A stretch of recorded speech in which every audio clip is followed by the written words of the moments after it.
విజయ్ గారు వీళ్ళ ముగ్గురులో కల్లా అంటే ముగ్గురులోకి ఒక్కొక్క క్వాలిటీని మీరు అడ్మైర్ చేసేది ఏంటి చెప్పండి. ఇప్పుడు నారా రోహిత్ గారు అంటే what do admire about Nara Rohit? అంటే వెరీ కూల్ అండి, అసలుకి వెరీ కూల్ అండ్ టెన్షన్ ఉండదు అనమాట అసలుకి. అవును, అందుకే ఆయన చెమట కూడా పట్టట్లేదు. కూలెస్ట్ పర్సన్ ఆయన. అంటే చాలా కూల్గా, చాలా సపోర్టివ్. అంటే ఏ రోజు కూడా అంటే ముగ్గురు దగ్గర నుంచి కూడా ఏ రోజు ప్రాబ్లం రాలేదనమాట అసలుకి.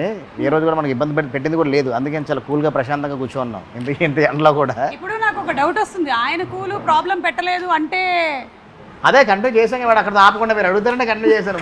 కూడా లేదు, మీరు మధ్యలో మీరు బ్రేక్ చేయొద్దు అలాగా. అదే అడిగాను కదా, చెప్పండి. అని చాలా కూల్ ఉండాలి అంటే మిస్టర్ పర్ఫెక్ట్.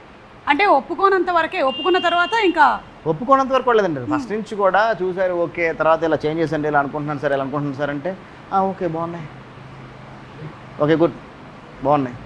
నీకు తెలుసు కదా విజయ్, నువ్వు నన్ను ఎలా చూపిద్దాను అలా చూపించాను, ఎందుకు నాకు అవసరం లేదు, నువ్వు కానిచ్చే. అంత కూల్ అనమాట. Great husband also. ఎందుకంటే ఇంత కూల్గా ఉంటుంది. అంత కూల్ చూడండి, ఆ స్మైల్ కూడా. ఇక మన బెల్లంకొండ సాయి గారు అసలు అంటే మామూలు కష్టపడ్డాను అసలు కష్టపడడం అసలు ఎంత మనం ఏం చెప్పినా ఎంతైనా కష్టం అసలు మామూలుగా అసలుకి నో అని చెప్పడం అనేది ఉండదు. అంటే ఎవరి దగ్గర నుంచి ఉండదు. యాక్షన్ కానీ ఏదైనా కానీ ఎన్ని టేకులైనా ఎమోషన్ అయినా కానీ అసలు నో అని చెప్పడం ఉండదు. డైరెక్టర్కి ఏం కావాలి 100% అది చేయడం కోసం ప్రయత్నం చేస్తాడు.